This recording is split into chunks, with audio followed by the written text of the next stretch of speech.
Okay, colleagues, we will continue our conference.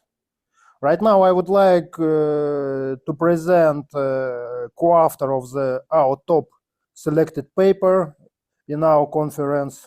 It's Dmitry Yarotsky, corner SGD. Okay, Dmitry, you can start, please. Okay, thank you. So I will speak about an algorithm extension, I call it corner gradient descent or corner SGD. It's an extension of stochastic gradient descent, which is, I think, theoretically interesting and also probably maybe practically useful. So I consider the standard problem of minimization the objective function, the loss function, which is the ubiquitous problem in machine learning. So it's denoted by L of W. So I want to consider the class of algorithms that I call algorithms with linear memory of size M. So what does it mean? So we assume that we actually at each step of this algorithm, we do transformation of this type. So we have some auxiliary vectors U, and we compute the gradient as in the usual gradient descent, and then we transform to find the next current vector, which is supposed to be approximation to the solution, and also there is some transformation with this auxiliary vector. So the whole structure is actually linear. So it's important that this is a linear class. So it does not include in particular the methods like Adam that Ivan Vasilidis mentioned yesterday, for example, but nevertheless includes some other important methods. So this vector, this auxiliary vector U is actually kind of might consist of several components. So it is I speak of memory of size M if it is actually consists of M components. The size of each component is the same as the size of the weight vector W. So W is basically the point in the space which we want to find, the optimal point that minimizes the loss function L. Okay, so this is the structure. So this in this matrix, D is actually a submatrix. So D is a M by N submatrix, and the vectors B, C also are M-dimensional vectors, and alpha is a constant. Alpha is akin to the usual learning rate, actually. Okay, so the two obvious examples. So the first example is the trivial example when there is no memory at all, M is equal to 0. This is the usual plane gradient descent. So it's familiar formula. And another also standard example is gradient descent with momentum beta. Okay, so it is given by this formula. In this formula, U is actually is a vector which has the same size as W. So in general, for larger memory sizes, U is actually larger. So it's kind of tensor product of M-dimensional space and the original space where the vectors W are defined. So I will mostly focus on stationary algorithms in this talk. So stationary means that these parameters alpha, B, C, D do not depend on time. These algorithms actually are much more tractable mathematically. Okay. So now I will consider the theoretical results will be for quadratic problems. So the algorithm can actually be applied to any problem, but the theoretical results are restricted to quadratic problems right now. So this is the general form of a quadratic function. L of WH is some Hessian matrix, well, quadratic form. And the important scenario also that I will have in mind is it is actually quite central to modern machine learning. It is when we have approximately infinite dimensional space. So we have a lot of weights, a lot of parameters, which is really the case when we have over-parameterized neural networks that usually have millions, billions of parameters right now. And so it's theoretically it's reasonable actually to view this as an infinite dimensional space. So we have infinite dimensional vector W, and H has discrete spectrum. So that's this happens because, well, it's also kind of more or less natural because of over-parameterization, some redundancy which is present in the data. So it's quite reasonable. It turns out to be also practical, that H has a discrete spectrum that is can be diagonalized with eigenvalues lambda k, which converges to 0. So, moreover, if there is actually two additional conditions which describe the distribution, the spectral distribution, and these conditions have the form of power loss. So it is the capacity condition and the source condition. So they are more or less well known in this business, and they kind of analogs, power law analogs of the okay, so there are parameters nu and zeta that characterize these conditions, and these parameters are kind of analogs, infinite dimensional analogs of dimensionality and the condition number, so to say. So the capacity condition describes how the eigenvalues converge to 0 with a particular exponent nu here, and the source condition kind of describe how the solution is expanded over the eigenbasis of the quadratic problem. So the lower zeta, the heavier the tail of this expansion and the harder the problem, so to say. So this is a kind of important observation. So zeta is in general some number usually which is larger than 0, but kind of can be close to 0. And actually, in the closer it is to 0, the more difficult the problem is. So this on the right, there are some pictures. Actually, you sometimes these conditions can be just directly. I will have some examples in the end. So sometimes the condition can be analytically proved, sometimes it can be just practically observed. So, for example, I have here the MNIST classification, and empirically, so this is what we computed, and not some other people also computed the distribution of the eigenvalues and these eigencomponents, and they actually kind of fit more or less these two conditions with the particular values of exponents. So nu is approximately 1.35 or 40 maybe, and zeta is around 0.25. So this is just the experimental observation. Okay, and also, so far everything was about the usual deterministic gradient descent. In practice, people usually use stochastic gradient descent. What does it mean? So this is the case when the loss function has a specific form. It is the expectation of a pointwise loss function over some data distribution. So this is the kind of population loss function, which assumes expectation over the full distribution. But in practice, of course, this is not accessible. Usually, what people do is we consider some batches. So I will assume that the batch consists of random points, which are sampled from this distribution, and it has a particular size b. And then we just kind of approximate the loss function and accordingly the gradient just by looking at this pointwise loss at these particular points. Okay, so this is a pretty standard notion of the stochastic gradient descent. And then basically any gradient descent algorithm can be converted into a stochastic gradient descent if we just substitute this approximate gradient. So you can think of this gradient as actually the natural gradient, right? The true gradient affected by the sampling noise. If the batch size goes to infinity, then the sampling noise goes to 0, and the stochastic gradient descent converges to the usual gradient descent. So in general, this loss is not quadratic, of course, but if we assume that if this pointwise loss is the mean squared error loss, and the predictive model is linear, then actually it will be quadratic. So one can also, there is an explicit formula for the Hessian function. So this puts everything into this context of quadratic functions that I mentioned on the previous slide.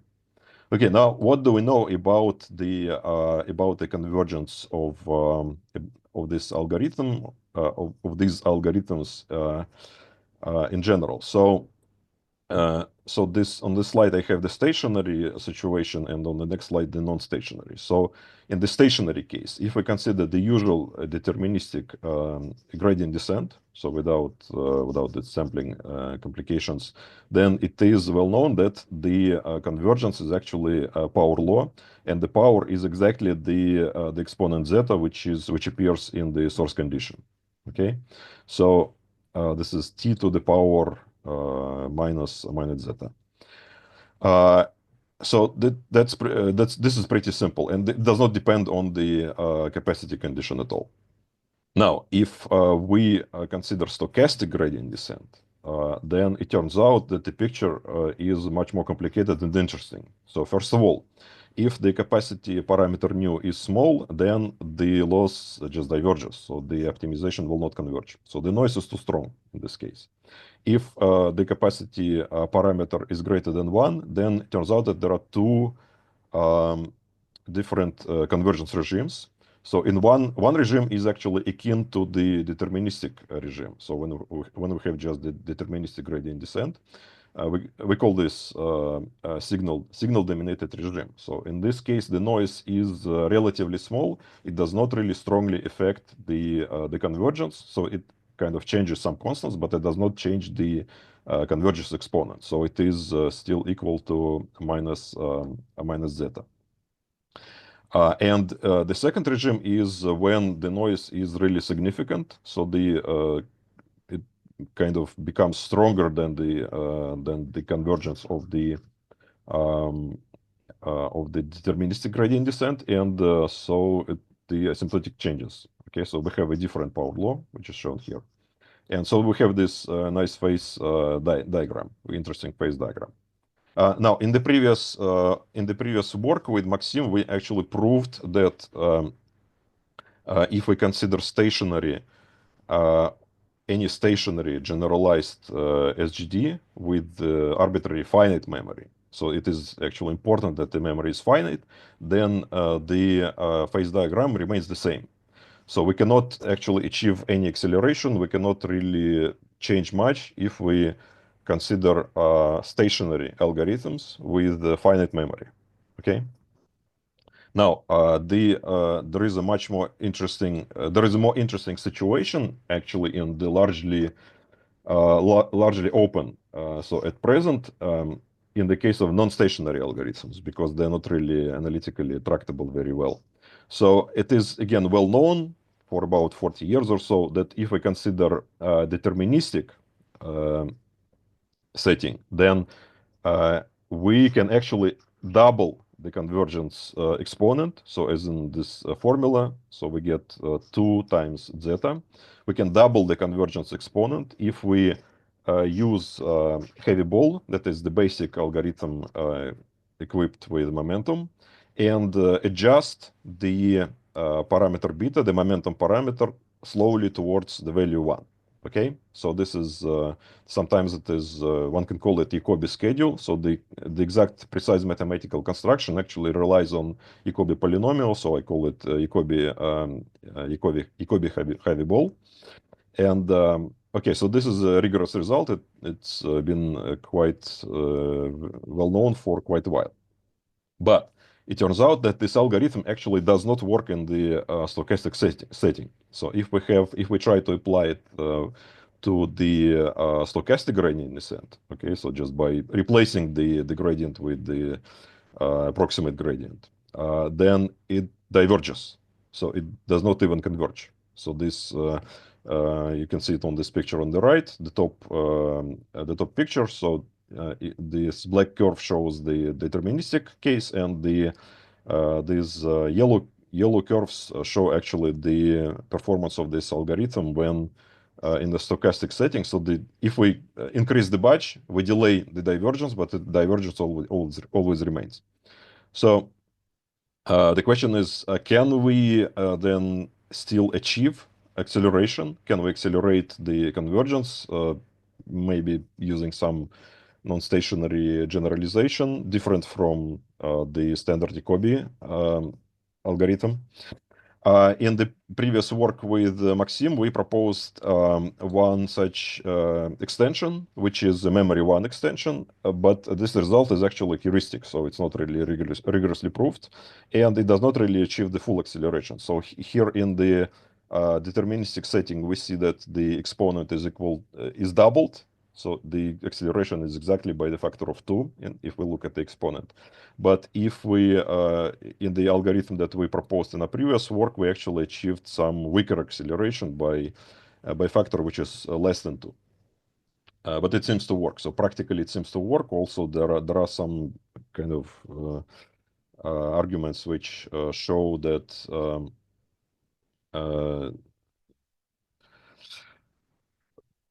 heuristic arguments which show that this is the best that we can achieve if we use the memory one extension.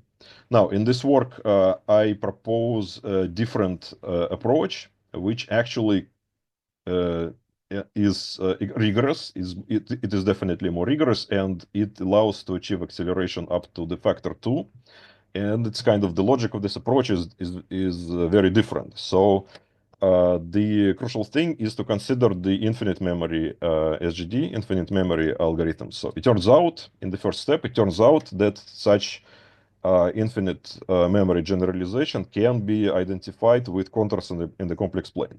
So if we have such an algorithm, we can kind of draw a contour in the complex plane, and conversely, so if we have a contour, well, under some restrictions, some minor restrictions, we can actually go back, reconstruct the algorithm. And turns out that there is a special kind of contours, like shown in this picture, which have a corner. So such contours do not correspond to finite memory algorithms. So they correspond to irrational functions. Only rational kind of contours can be converted to finite memory algorithms. So, but in those are irrational. And so if we have this external angle of size theta pi, then they provide acceleration of exponent by the factor theta. So theta can be up to the value 2. So because the full size, the full angle of the circle is 2 pi. So the maximum theta is 2. So we can, in principle, we can go as far as the value 2. And but so this regards the deterministic kind of component of the gradient descent. If we look at the noise component, actually it is amplified by increasing theta. So if we try to increase theta, we will improve convergence of this deterministic component of the algorithm, but worsen the convergence of this noisy part. So in general, to achieve the best, to choose the best theta, we need to kind of in general balance the different components. So there is a phase diagram which is shown here, which shows actually what kind of acceleration we can achieve. So there is a region where we can achieve acceleration 2, but in general the acceleration will be lower than 2. So will be somewhere between 2 and 1 and 2. Yeah, so this is kind of theorem. This is a rigorous result. And there is a question: what can we do if we want to practically implement this algorithm, because it requires infinite memory? Actually, it can be approximated by finite memory algorithm, thanks to the there are some famous results in the approximation theory which shows that if we have a power law, if we have a power function, that it can there are fast rational approximations. So there are no fast polynomial approximations. Polynomial approximations are slow, but if we consider rational approximations by rational functions, they are fast. They kind of exponentially converge, and this can be used to achieve the good convergence. So I have here some sketch of idea, but unfortunately I don't have time to discuss all this. Maybe I'll just show a couple of experiments. So this is an experiment with synthetic data. So this is a kind of a shallow neural network. We only fit the sorry, do I have 1 minute or? Yes, 1 minute you have. Yes. Okay. Okay. So we have Plus a model. 1 minute. Yeah. Okay. We have a model where we only neural network where we only fit the output layer, and if we let the number of neurons go to infinity, we kind of obtain an exactly linear model, which is infinitely dimensional, and which we can compute exactly the exponents. Zeta and nu have exact values that can be found analytically. And in this case, this model belongs to this region, the center of the region where we can theoretically achieve the full acceleration, and this is confirmed by experiment. So this is we just fit the indicator function, simple one-dimensional indicator function of a segment, and we see that this yellow curve actually is much better fit than the result that we achieve using the plane gradient descent. The second experiment is with MNIST. In this case, we don't know the exact analytic values of the exponents, but well, approximately we know approximate exponents, and actually this is the star. In this picture, they correspond to some theoretical acceleration of about 1.4. But in practice, actually, it can be made. We can do a better acceleration because this theory is infinite dimensional, and the actual MNIST is finite dimensional. So in this case, we have dimension. In this experiment, I have dimension like 50,000 or something, which is not that big. And practically, we can actually apply this algorithm even in this case with some large theta and achieve some acceleration which is even close to larger than the theoretically predicted. So we also see that there is a definitely faster convergence of this algorithm compared to the usual stochastic randomness set. So that's it. Thank you. Okay, thank you. Our congrats. Okay, we have a small time, only one short question, and because we spent more time than we planned. Okay, do you have something, one short question about? I have a question. Can I ask one? Yeah, please. So my question is, suppose you have a data set, and for the data set, you have no idea what is zeta and what is nu. And is it true that for your algorithm to instantiate it, in order to compute the optimal theta, you need both zeta and nu? Well, if you want to really kind of theoretically find the best theta, then yes, you actually need to know the zeta and nu, but the algorithm itself does not really requires you to know this value. So the algorithm can be used whenever usual heavy ball can be used. So basically, I can plug any theta and then just test different thetas for better convergence. yes, exactly. I mean, it might actually show some instabilities. Like in the last example, in the MNIST example, it might show instabilities. It might converge not as fast as theoretically predicted, but you can still use it. So this is kind of an advantage of this particular algorithm, that it does not really involve any parameters which kind of are supposed to depend strongly on the kind of the distribution. So, like, really, the best I could do is to guess. There is no like recipe for. Well, the same actually applies to the heavy ball. So I mentioned the Jacobi heavy ball. So also, if you want to kind of achieve the theoretically best performance, you need to know this exponents. It does not work theoretically without knowing the exponents. But you can obviously also use it even if you don't know the exponents. Okay, thank you. Okay, thank you. Additional congrats.